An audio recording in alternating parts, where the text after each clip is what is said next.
Here's a question. When a team passes the ball backward 30 times in a row while everyone boos, is that cowardice or is it the smartest thing happening on the field?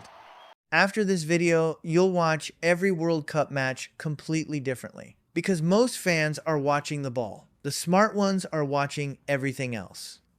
Let's start with the obvious thing nobody explains properly. Why does possession even matter?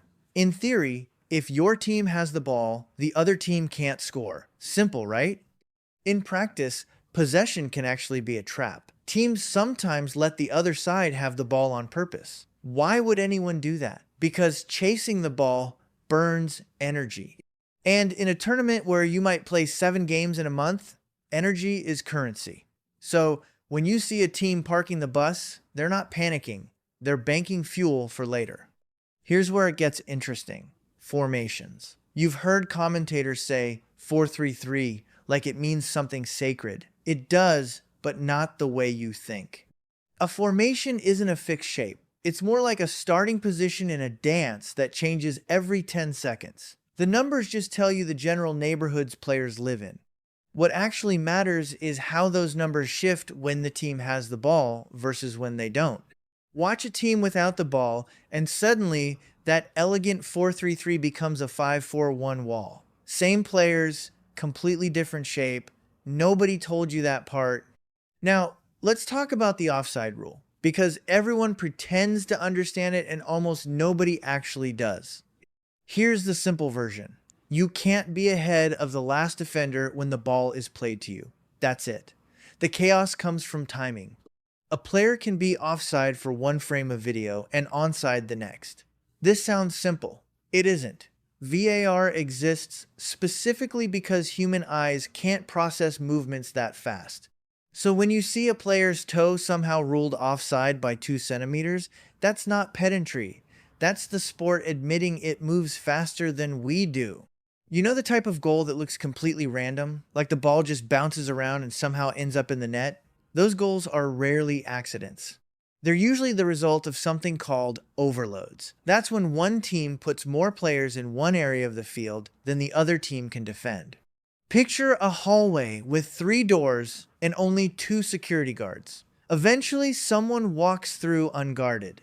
That's an overload. Teams spend entire training camps designing ways to create that exact moment.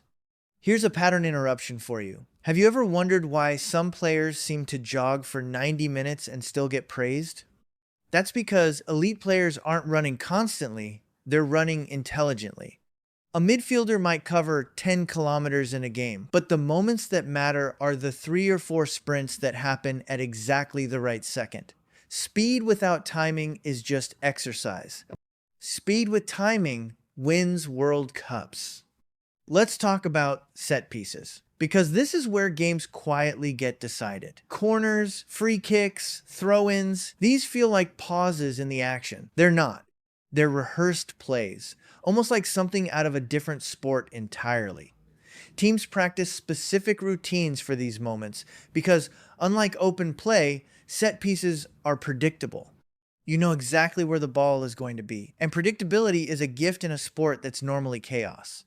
And finally, the thing that ties all of this together, momentum. Commentators throw this word around constantly, but here's what it actually means. A goal doesn't just change the score. It changes behavior. The team that just scored gets braver. The team that just conceded gets nervous.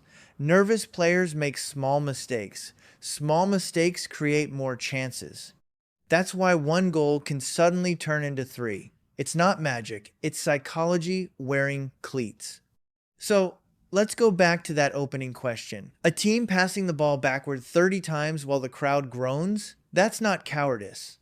That's a team controlling the clock, controlling the crowd's energy, and controlling the other team's patience, all at once. Once you see that, you can't unsee it. The World Cup stops looking like 22 people chasing a ball. It starts looking like a chess match played at sprint speed. So next time you watch, ask yourself, is this team playing the game or playing the other team's patience? If this changed the way you see the sport, hit subscribe because we're just getting started.